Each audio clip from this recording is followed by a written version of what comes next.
But it wasn't just that experience tapped into. It was my connection to the heartland of America. Being a mom, being one who is very concerned about a son in the war, about a special needs child, about kids heading off to college, how are we going to pay those tuition bills, about times in Todd and our marriage in our past where we didn't have health insurance, and we know what other Americans are going through as they sit around the kitchen table and try to figure out how are they going to pay out of pocket for health care. We've been there also, so that connection was important. Look, I understand what it's like to be a single parent.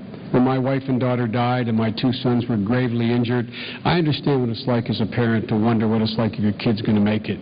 I understand what it's like to sit around the kitchen table with a father who says, I got to leave, champ, because there's no jobs here. I got to head down to Wilmington, and when we get enough money, honey, we'll bring you down. I understand what it's like. I'm much better off than almost all Americans now. I get a good salary as United States Senate. I live in a beautiful house. It's my total investment that I have. So I am much better off now. But the notion that somehow, because I'm a man, I don't know what it's like to raise two kids alone. I don't know what it's like to have a child you're not sure is going to make it. I understand, as well as, with all due respect, the governor or anybody else, what it's like for those people sitting around that kitchen table. And guess what? They're looking for help. They're looking for help. They're not looking for more of the same. Now, Barack Obama and Senator Biden also voted for the largest tax increases in U.S. history.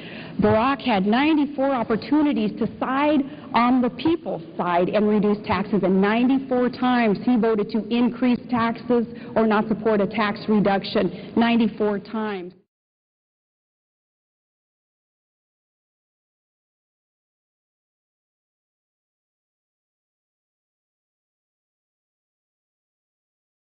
We're not going to support the $300 billion tax cut that they have for corporate America and the very wealthy. We're not going to support another $4 billion tax cut for ExxonMobil.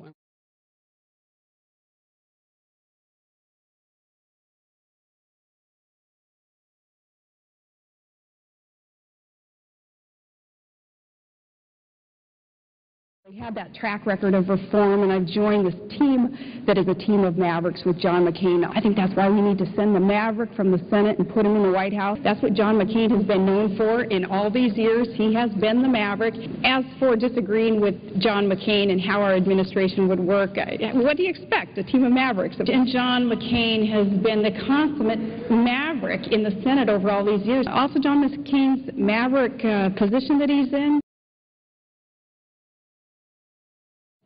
2 weeks before that, he said, George, we've made great economic progress under George Bush's policies. Same plan that Maliki, the Prime Minister of Iraq, and George Bush are now negotiating. The issue is, how different is John McCain's policy going to be than George Bush's? I haven't heard anything yet.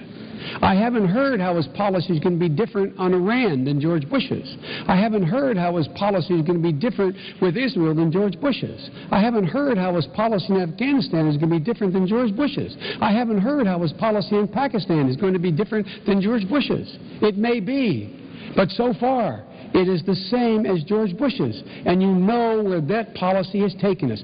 He voted 4 to 5 times for George Bush's budget, which put us $500 billion in debt this year and over $3 trillion in debt since he's got there.